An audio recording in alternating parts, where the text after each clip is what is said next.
In an age when the world seemed mapped and conquered, Admiral Richard Byrd pointed his compass toward the one place that still resisted human understanding: the vast, frozen unknown of Antarctica.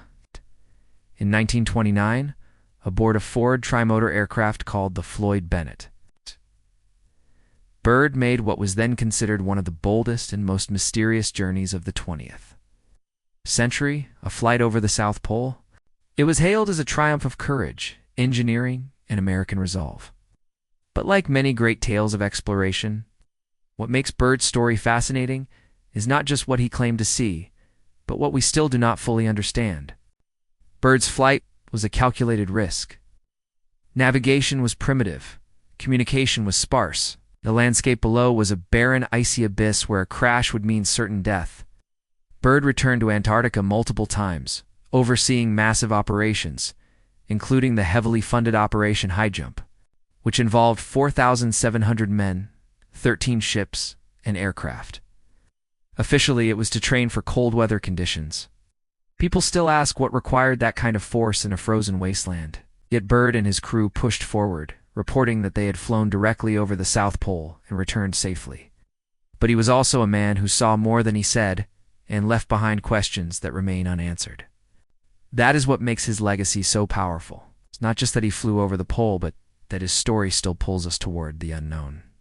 The flight earned him international acclaim and a second Medal of Honor, but from the very beginning, whispers and questions followed. Some doubted the flight path. Others wondered how Byrd could have crossed such a harsh expanse so quickly with the technology of the time. Then there are the stranger elements.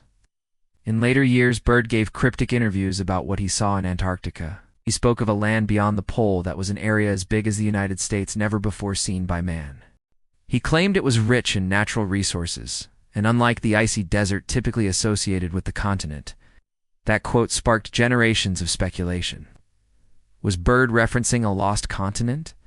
An entrance to something unknown?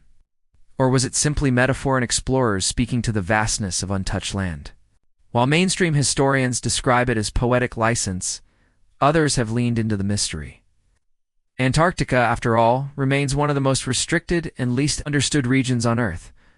Why are so many nations deeply invested in maintaining strict treaties over land that... Byrd's journey is often used as a point of curiosity, not because we know what he found, but because we do not. It would not be his last journey south. Byrd never gave definitive answers. He was a patriot, a man of science, and a symbol of American exploration.